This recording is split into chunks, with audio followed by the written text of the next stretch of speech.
మా ఇంట్లో వాళ్ళు డైలీ చెప్పేవాళ్ళు బండి కొనక ముందు, వద్దురా నీకు బండి వద్దురా, బండి కొనుక్కుంటే ఒక పిల్లాన్ని మెయింటైన్ చేసినంత కష్టం అన్నా కానీ నేను అయినా కానీ బండి కొనుక్కో. బండి అయితే రోజు బురదలో తిరగడం వల్ల అయితే మన బండికి అయితే బురద అయితే అంటుకుంది. సో ఏం చేద్దాం అని అర్థం కాక మనం అయితే ఇంకా సర్వీసింగ్ పాయింట్కి అయితే తీసుకొచ్చిన. అన్న 150 చెప్తే మనం అయితే బేరం 100 రూపాయలకి తగ్గొట్టి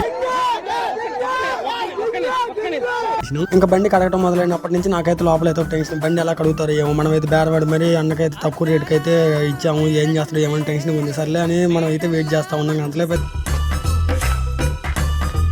నీట్గానే చేస్తాను. బండి కడిగిచ్చేది కూడా ఈ వీడియోలు తీసి పెట్టాలని మీరు అనుకోవచ్చు, కానీ నేను ఎందుకు వీడియో తీసి పెట్టానో తర్వాత మీకైతే తెలుస్తుంది. ఎందుకంటే నేను వీడియో తీయడానికి కూడా ఒక కారణం అయితే ఉంది. నేను నార్మల్గా మన బడ్జెట్లో ఒక 20,000 బైక్ కొనుక్కుందాం అనుకున్నాను, కానీ ఎందుకంటే ఒకసారి బండి కొనుక్కుందాం, మళ్ళీ మనకి ఎప్పుడో జాబ్ వచ్చిన తర్వాత కదా బైక్ కొనుక్కునేదని ఇప్పుడైతే మనం అయితే పెద్ద బండి తీసుకున్నాం. ఇంక ఈ సోదంతా ఎందుకులో, మన వాళ్ళు అయితే అన్న వాళ్ళు అయితే మొత్తం ఫోమ్ అయితే కొట్టారు, బండికి ఫోమ్ అయితే కొట్టేసిన తర్వాత అయితే దాన్ని అయితే నీట్ గా క్లీన్ చేస్తున్నారు. అన్న మొత్తం బైక్ మొత్తం క్లీన్ చేసిన తర్వాత అయితే మళ్ళీ వాటర్ అయితే కొట్టారు. వాటర్ కొట్టిన తర్వాత యాక్టివిటీ ఏందో మనకైతే తెలియదు. చిన్న క్లాత్ తీసుకొని అయితే బండి మొత్తం అయితే స్మూత్ గా అయితే తుడుస్తున్నాడు. మనకైతే ఈ బండి మొత్తం కడిగిన తర్వాత నాకైతే చాలా బాగా నచ్చింది. ఇంకా టైర్లకు కూడా అన్న గీజ్ అయితే పెడుతున్నాడు, మంచిగా ఉండాలి. బండి మొత్తం క్లీన్ అయిపోవడంతో అన్నకి డబ్బులు కట్టేసి మేమైతే ఫెర్రీకి అయితే బయలుదేరి మన బైక్ నీట్ గా కడిగించిన కదా 2 వీడియోలు తీద్దాం మన బైక్ మీద అని నేనైతే వీడియో తీసాను. కింద డిస్క్రిప్షన్ లో లింక్ ఇస్తాను, ఒకసారి మీరైతే చూడండి ఆ రీల్ కూడా. ఇంకా తర్వాత ఫెర్రీకి అయితే వచ్చిన మన చింటూ బ్రో అయితే కనిపించాడు, వాటర్ అయితే తాగుతున్నాడు. సర్లేని వాడితే ఎందుకులని మనం అయితే ఇంకా వీడియో తీస్తున్నాం. మనకైతే మంచి స్టిల్ ఇచ్చాడు చింటూ బ్రో అయితే. ఇంకా అంతలోపై చింటూ బ్రో వాళ్ళ తమ్ముడు బంటి బ్రో వచ్చాడు, ఈడే బంటి బ్రో.